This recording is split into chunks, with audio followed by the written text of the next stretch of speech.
나이가 들었다는 것, 무엇을 통해 알 수 있을까요? 나이가 들었다는 것이 단지 머리카락이 휘어지고 또 몸이 약해지는 것만을 뜻하지 않습니다. 나이가 들면 사람들이 어떤 모습을 지니냐? 나이가 들면 사람들의 내면이 깊어지고요. 삶의 의미를 깨닫게 되죠. 이것을 진정 나이 들어가는 것이라고 말할 수 있을 것입니다. 젊었을 때는요, 이런 생각을 가져요. 시간 참으로 많다. 나 이 시간 많은 것 빨리 지나서 어른이 되었으면 좋겠다. 그러나 나이가 들면 남아있는 시간이 얼마 없구나. 시간의 소중함을 깨닫게 되죠. 젊었을 때는 많은 사람들과 어울리고 싶어요. 그런데 사람들과 어울리면 즐거움도 있지만 상처가 커요. 그래서 나이가 들어가면 이런 생각을 갖습니다. 정말로 진실한 사람, 나랑 말이 통하는 사람, 소중한 사람 몇만 있어도 좋겠다, 이런 생각을 해요. 젊었으면 자존심을 많이 내세우잖아요. 그래서 어떤 사람이 하나의 말만 해도 막 화를 내고 상처를 받고 그러지만 나이 들면 어떤 생각을 가지나요? 욕심 부리면, 화를 내면 나만 손해다, 이런 생각을 가져요. 그래서 이 자존심을 두려워하지요. 나이가 들어가면 많은 욕심이 아니라 사소한 것에 감사를 드려요. 내 배우자가 옆에 있어서 오늘 하루 일과를 잘 마쳐서 오늘 눈 뜨고 잠들 수 있는 은혜를 받아서 감사하다, 그러는 거죠. 나이가 들면 모든 사람들에게 해당하는 것은 아니지만 진정 나이가 든 사람들은 겸손하게 돼요. 그리고 그 겸손이 무엇으로 이어지나요? 평안으로 이어지는 것이죠. 우리의 인생이 나이가 들어 성숙해 가듯이 우리의 신앙도 성숙으로 무르익어 가야 합니다. 신앙이 성숙한 사람들은 하나님과의 관계가 더 선명해져요. 그러나 신앙이 성숙하지 않은 사람들은 마치 어린아이가 떼를 쓰는 것처럼 하나님 내 뜻을 이루어 주옵소서, 이렇게 간구하며 사는 것이죠. 히브리서 5장에 보면 신앙의 성숙에 대해서 말하는데, 신앙은 처음 신앙, 계속해서 자라는 신앙이 되어야 된다, 이렇게 이야기를 해요. 초등학생이요, 초등학교를 마치고 중학교에 입학해야 되잖아요. 중학생은 중학교의 과정을 마치고 고등학교에 입학해야 돼요. 만약에 초등학생이 초등학교 과정을 마치지 않고 계속 머물러 있는다고 생각을 해보세요. 부모가 속이 터질 수밖에 없는 것이죠. 신앙도 점점 자라야 되는데 신앙이 자라지 않으면 우리 하나님이 속이 터지는 것이죠. 젖을 먹을 때가 있고 이유식을 먹을 때가 있으면 이제 차츰차츰 김치도 먹고 고기도 먹고 고기보다 더 질긴 오징어도 씹을 수 있어야 되는데, 교회에 오래 다니면서 늘 애기처럼 응애 점만 주세요 라고 말하는 사람들이 있다라는 거예요. 남에게 베푸는 것이 아니라 자기에게만 이롭게 여기는 신앙생활을 추구한다라는 것이에요. 정말 성숙한 사람들은 왜 나한테 안 해줘가 아니라 내가 왜 저 사람에게 해줄 수 없을까, 이것을 생각하는 것이죠. 오늘 말씀을 통해 우리의 신앙이 얼마나 성숙됐는지, 또한 더한 성숙으로 나아가기를 진심으로 소망합니다. 오늘 우리는 탕자의 비유, 너무나 잘 아는 탕자의 비유에 대해서 말씀을 묵상하고자 하는데, 여기서 방황하는 아들을 기다려요. 아버지가 아들이 왔을 때 어떻게 해요? 달려나가요. 그리고 그를 끌어안으시고 뽀뽀를 해요. 이것이 아버지의 사랑이죠. 모든 허물을 덮어주는 것이 아버지의 마음입니다. 예수님은 마가복음 14장 36절에서 하나님을 이렇게 표현해요. 우리가 하나님을 함부로 표현할 수 없잖아요. 하나님을 우리는 어떻게 표현해요? 거룩하신 분, 공의로우신 분, 진리, 은혜 많으신 분, 목자, 반석, 이렇게 표현하는데, 예수님은 아빠, 하나님을 아빠, 이렇게 표현하는 거예요. 아빠, 아버지, 이렇게 표현하는 거예요. 이것이 남성 이주의 문화였기 때문에 그 당시는 그렇겠지만 이렇게 표현해도 돼요. 하나님 엄마, 어머니, 또 이렇게 표현해도 돼요. 부모님, 이렇게 표현해도 되는 것이죠. 모든 수식을 버무린 단어가 이 아바, 아버지라는 뜻이죠. 어떤 사람한테 이렇게 얘기했습니다. 하나님은 아버지 같은 분이야. 그랬더니 그분이 이렇게요. 나 어렸을 때 아빠가 나를 너무 많이 때렸어. 아빠만 생각하면 치가 떨려. 근데 하나님이 아버지 같은 분이라고. 그럼 나는 하나님을 믿지 않겠어. 이렇게 말하는 사람도 있더라고요. 그런 의미로 이야기하는 것은 아니죠. 하나님은 아버지로서 가장 좋은 아버지를 이야기하는 것이죠. 좋은 아버지는 단순히 월급만 갖다 주는 아버지가 좋은 아버지가 아니잖아요. 인격과 사랑으로 자녀에게 대하는 아버지가 좋은 아버지예요. 좋은 아버지는 잘했을 때만 사랑하는 것이 아니라 때로는 못했을 때도, 실패했을 때도, 방황할 때도 품어주는 것이 좋은 아버지예요. 우리는 이 좋은 아버지를 생각하면서 과연 나는 자녀들에게 얼마나 좋은 부모로서 살아가고 있는가 생각해 보기를 원합니다. 오늘 말씀을 보면 둘째 아들이 방황하고 있다, 이 이야기를 하고 있는데요. 오늘 말씀을 통해 보면 자녀가 돈 때문에 방황한다, 이렇게 이야기를 해요. 자녀를 딱 보면 돈 때문에만 방황한가요? 때로는 인간관계, 주변의 인간관계 때문에 방황하기도 하고요. 때로는 부모님이 너무 지나친 기대를 하니까 이것이 부담이 돼서 방황하기도 하고요. 또 학교와 가정, 교회, 이런 사회에서 제대로 소속감을 느끼지 못해 방황하기도 합니다. 자녀가 방황할 때 이 방황하는 그 모습을 보는 부모의 마음은 얼마나 아플까요? 하나의 이야기를 하고자 합니다. 어떤 학생이 부모가 원하는 대로 열심히 공부했어요. 그래서 부모가 원하는 대학, 부모가 원하는 전공으로 입학을 했습니다. 그런데 그 학생은 꿈이 따로 있었어요. 전공을 하면 할수록 자기와 너무 맞지 않은 거예요. 그래서 이 가슴 속에 너무나 큰 부담이 생기는 거예요. 왜 나는 내 삶을 살지 못하고 부모가 원하는 삶을 살아야 하는가? 그런 생각을 하다 보니 이제 공부에 조금 소홀히하게 됐고, 또는 과도한 소비, 과도한 음주로 허전함을 채우려 했습니다. 과연 그렇게 하면 이 자녀가 허전한 그 마음이 채워질까요? 하나의 이야기를 더하고자 합니다. 어떤 학생이 대학을 졸업하고 그 어렵다는 취업 관문을 통과해서 좋은 회사에 들어갔습니다. 생각을 했어요. 내가 취업하면 모든 문제가 해결될 것이다. 회사에 가면 다 해결되나요?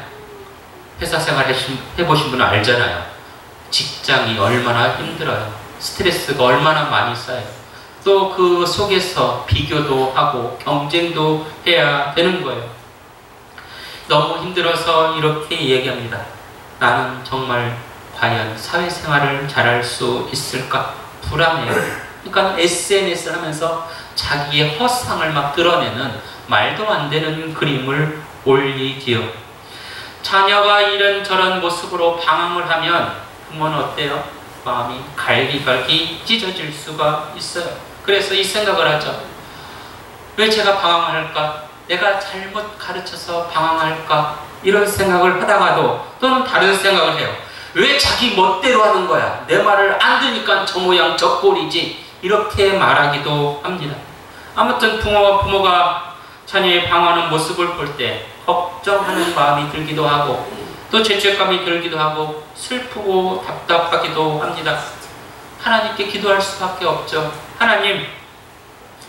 하나님께서 기업으로 주신 당신의 자녀가 지금 몹시 힘들어합니다. 하나님, 방황하지 않도록 붙들어 주옵소서. 방황의 길에서 건져내어 주옵소서. 우리는 자녀의 아픔을 보면서 이렇게 기도하죠. 이렇게 기도하면, 애절하게 기도하면 하나님은 우리의 기도를 들어주십니다. 하나님은 하나님의 자녀가 방황할 때 어떠한 마음을 가지실까요? 하나님은 자녀가 방황할 때 속히 나의 품으로 되돌아오라. 그리하면 너의 문제가 해결될 것이다. 기독교적 용어로 하면 말씀 안으로 들어오라는 거예요. 말씀 밖에 있으면 문제가 해결될 수 없다라는 것이죠. 예수님께서 하신 첫 번째 사역, 첫 번째 말이 어떤 말인가요? 사람들에게 회개하라. 회개하라. 이 말은 무엇인가요? 잘못된 길을 걷고 있으면 되돌아서라. 이런 말. 잘못된 길을 가고 있는데 계속 가게 되면 더욱더 잘못된 길을 갈 수밖에 없죠. 예수님께서 되돌아설 때 그 문제가 멈추고 하나님으로 올 때 그 문제가 해결될 것이다. 이렇게 이야기하신 것이에요. 가장 좋은 문제 해결 방법은 내가 잘못된 길을 걷고 있는 것을 알 즉시 되돌아서는 것. 이것이 가장 좋은 해결 방법이죠. 오늘 말씀을 보니 둘째 아들이 아버지에게 이렇게 얘기합니다. 아버지가 죽으면 나에게 재산을 물려주지 않겠습니까? 미리 주십시오. 그 재산을 받아가지고 어디로 가요? 옆마을로 가는 게 아니에요. 멀리 아버지에서 최대한 멀리 가요. 아버지에서 최대한 멀리 가면 어떻게 생각해요? 행복할 수 있겠다. 부모를 떠나면 행복할 수 있겠다. 자녀들이 생각을 해요. 행복해요. 부모를 떠났더니 성경 말씀에 보니 이 아들이 허랑방탕하게 낭비를 하는 생활을 하는 거예요. 그리고 결국 어떻게 돼요? 거지가 돼요. 빈털터리가 돼요. 빈털터리가 되는데 아빠한테 갈 수 있어요? 없어요? 없어요. 근데 죽어요? 죽을 수가 없어요. 먹고는 살아야 돼요. 먹고 살아야 되는데 먹고 살 것이 없어요. 그래서 돼지 키우는 집에 가서 이렇게 얘기합니다. 돼지 키우는 일을 도와줄 테니 나를 먹고 살 수 있도록 도와주옵소서. 주인이 이렇게 얘기해요. 너에게 줄 월급은 없지만 돼지가 먹는 거 너도 먹어도 된다. 돈이 많을 때는 비싼 거만 먹었잖아요. 이제 무엇을 먹어요? 돼지가 먹는 것 너도 먹어도 된다. 이렇게 얘기해요. 자, 보시길 바랍니다. 뭐 잘 보이시나요? 혹시 안 보이시나요? 콩같이 생겼어요. 완두콩같이. 여러분 그 콩처럼 생겼는데 씨앗이 아주 작은 열매들 있죠. 예, 이걸 지엽 열매라고 그래요. 예, 요 열매를 보통 동물의 사료로 주든지 차로 마시든지 하는데 아주 작은 새끼손톱보다 훨씬 작은 이것을 아무리 먹는다고 배불러요? 절대 배를 채울 수가 없어요. 이것을 먹으면서 그래요. 아이고 배고파. 아빠 옆에 있었으면 이런 배고픔은 겪지 않을 텐데. 하루 이틀 돼지똥을 치워가면서 돼지를 돌보면서 이것을 먹고 사니 살 수가 없는 것이죠. 이런 모습을 만약에 아버지가 아닌 다른 사람이 봤다면 뭐라고 얘기할 거예요? 쌩통이다. 그래, 쌩통이야. 아버지 돈을 받아가지고 살더니 낭비하며 살더니 쌩통이다. 그래, 더 고생해봐라. 이렇게 이야기하겠지요? 다른 사람이 봤으면. 그러나 아버지는 절대로 그런 말을 할 수가 없어요.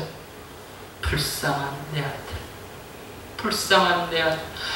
아무리 아버지 돈을 가지고 가서 탕진했더라도 이런 모습을 보면 아버지는 뭐라고 얘기해요? 불쌍한 내 아들.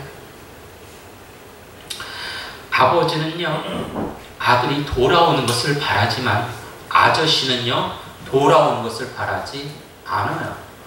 아저씨는 돌아오면 더 불편하다고 생각해요. 근데 아버지는 돌아오면 무조건 좋겠다. 이 생각을 하는 것이죠. 둘째 아들이 지엽 열매를 먹으면서 생각합니다. 어차피 이렇게 살 거. 여기서 있어도 굶어 죽을 건데 아버지께 돌아가야겠다. 돌아가서 이렇게 말해야겠다. 아버지, 제가 큰 잘못을 저질렀네요. 하나님께 잘못을 저질렀고 아버지에게 잘못을 저질렀네요. 아버지, 저는 아버지 아들 안 할게요. 아버지 종할게요. 부디 먹고 살게만 해주세요. 이렇게 말할 마음으로 아버지에게 가요. 갈 때 어떻게 해요? 온몸에 힘이 쫙 빠져요. 타고 아버지를 향해 가는 것이죠. 이 둘째 아들이 집을 나간 이후부터 아버지가 하는 일은 딱 하나예요. 멀리 동부 밖에 서서 아들이 오나 안 오나 그것을 지켜볼 따름이에요. 내 아들이 나가면 고생할 텐데 하면서 지켜보는 것이죠. 어느 날 동부 밖에 딱 서서 멀리 바라보는데 아들 같아요. 막 뛰어가서 봤더니 아들이 아니에요. 실망해요. 다음 날도 그 다음 날도 그 다음 날도 동부 밖에 서서 아들을 지켜봅니다. 근데 또 아들이 모습이 보이는 거예요. 막 뛰어가요. 뛰어갔더니 아들인데 그 짓거리를 하고 있네. 그 짓거리, 아우 더러워 이 새끼, 돼지 냄새 나네, 이랬을까요? 돼지 냄새가 나도 더러워도 아버지는 어떻게 해요? 그 아들 막 뛰어, 그리고 얼굴을 막 비비면서 뽀뽀를 하면서 내 아들아 이렇게 이야기를 하는 것이죠. 그리고 그가 부리는 사람에게 이렇게 말합니다. 어서 집 안으로 들어가서 깨끗한 옷 한 벌 가지고 오너라. 집안에 있는 집안 반지를 가지고 오너라. 내 아들에게 좋은 신발을 신겨라. 그리고 우리 집에서 제일 좋은 암수를 잡아다가 고기 파티를 벌여야겠다. 흥겹게 즐겨야겠다. 내 아들이 살아왔다. 내 아들이 돌아왔다. 잃어버린 줄 알았는데 이렇게 살아왔다. 아빠가 너무너무 좋아. 부모라면 이 마음을 누구나 공감할 거예요. 집 나간 아들이 돌아왔을 때 얼마나 부모가 기쁠까요? 6.25 전쟁에 끌려나가 소식이 없던 자녀가 되돌아왔을 때 그 부모는 이런 마음을 갖지 않았을까 하는 생각을 가져봅니다. 방황을 끝낼 수 있는 길은 무엇인가? 아버지에게로 돌아오는 것. 하나님 품에 안길 때 그 문제가 해결되는 거예요. 이걸로 끝인가요? 성경의 이야기가 아니에요. 이렇게 기쁨의 잔치를 벌이고 있는데 이 기쁨의 잔치를 즐거워하지 않는 사람이 있어요. 방해하는 사람이 있어요. 누군가요? 옆집 아저씨? 아니잖아요. 뒷집 아저씨도 아니에요. 집안의 종들도 반대하지 않아요. 그 축제를 반대하는 것은 그의 형, 첫째였습니다. 첫째가 하루 일과를 다 마치고 집으로 돌아오는데 집 쪽에서 무슨 시끌벅적한 소리가 나고 음악 소리가 나는 거예요. 그래서 집 근처에 왔더니 종이 나와요. 그래서 종에게 물어봅니다. 집안에 무슨 일 있어? 그랬더니 종이 대답합니다. 집 나간 동생분께서 돌아오셨습니다. 동생이 돌아오셨다고 주인 어른께서 소고기 파티를 열라고 하셨습니다. 형은 이 모습을 보고 어떤 마음을 가져야 할까요? 와, 집 나간 내 동생이 돌아왔구나. 축하할 일이다. 이런 마음을 가지면 얼마나 좋을까요? 집 나간 동생이 돌아오는 것을 아버지처럼 기뻐했으면 얼마나 좋을까요? 형은 이렇게 생각을 해요. 야, 자기 지분을 몽땅 받아가지고 나간 놈이 집에 들어올 자격이 있는가? 저놈은 집에 들어올 자격이 없다. 이 집안에 지분이 있는 사람은 나밖에 없다. 형의 마음은 아버지의 마음과 같지 않아요. 형은 어떻게 하면 내 것을 챙길 수 있을까? 이 생각을 가지고 있는데 그러면서 포장을 어떻게 하느냐? 동생에게 주지 않는 것이 공정한 것이다. 이렇게 이야기를 해요. 형은 공정을 말하지만 이 공정은 하나님이 원하는 공정이 아니에요. 하나님이 원하는 공정은 생명을 살리는 데 목적을 두고 있습니다. 사람들이 이 땅에서 공평을 추구한다고 이야기를 해요. 로마 제국도 공평과 평화를 추구한다고 이야기를 합니다. 로마 제국이 말하는 평화는 하늘이 말하는 평화가 아니라 힘에 의한 제국의 평화예요. 내가 힘을 가지면 사람들이 찍소리도 못하니 사람들이 불평불만이 없을 것이다. 그러니 평화가 이루어지지 않겠느냐? 이것은 잘못된 평화죠. 진정한 평화는 어떤 평화예요? 사랑으로 이루어진 평화지 힘으로 눌러내리는 평화가 평화라고 볼 수 없습니다. 지금 대한민국의 현실을 보시기를 원합니다. 대한민국 사람들이 누구나 정의와 공정을 말해요. 그 공정과 정의, 그들이 말하는 것을 정말 하늘이 인정할 수 있을까요? 사람들이 말하는 공정과 정의, 이것은 자신들의 입장에서만 하는 공정과 정의예요. 목사님 공정하십니까? 또 장로님 공정하십니까? 권사님 공정하십니까? 이런 말을 던지는 사람이 과연 하늘 말씀을 기준으로 말하는지 우리는 생각해 보아야 됩니다. 기독교 안에서 얼마나 많은 종교가 있나요? 종파가 있나요? 우선 우리가 속한 것은 한국 기독교 장로회. 저기 우수영 교회는 대한예수교 장로회 합동측, 신명교회는 대한예수교 장로회 통합측, 감리교, 성결교, 순복음교 이렇게 해서 전국에 교단이 한 300개, 400개 돼요. 대한예수교 장로회만 해도 한 250개 이상이 돼요. 한국 기독교 장로회는 하나밖에 없어요. 이렇게 교단이 달라서 교단의 색깔은 있지만 교단이 공통으로, 기독교인들이 공통으로 추구해야 될 것은 무엇인가? 이것은 하나님께 영광, 땅에는 평화를 만드는 일이죠. 하나님께 영광, 땅에는 평화를 만들기 위해서 우리 모두가 해야 될 일은 무엇인가? 하나님을 사랑하고 이웃을 사랑하는 것. 죽어가는 생명을 외면하는 것은 절대로 영광과 평화라고 볼 수 없을 것입니다. 어떠한 이유로든 생명을 살리는 일을 해야 돼요. 안식일일지라도 생명을 살리는 일을 해야 되는 것이죠. 예배보다 더 중요한 것이 죽어가는 생명을 살리는 일이에요. 지금 이 앞에 누가 쓰러져 피 흘리고 있다면 우리는 예배를 멈추고 그를 빨리 병원으로 이송해야 하는 것이죠. 그런데 어떤 사람들은 생명을 살리는 것보다 종교적 행위를 더 우선시합니다. 그러면서 사회에 이렇게 얘기해요. 혐오하고 차별해야 된다. 저런 사람들은 마땅히 조롱받아야 된다. 아버지는요, 집 나간 둘째 아들을 전혀 혐오하지 않아요. 전혀 차별하지 않아요. 집 나간 아들이 살아나기만을 바라요.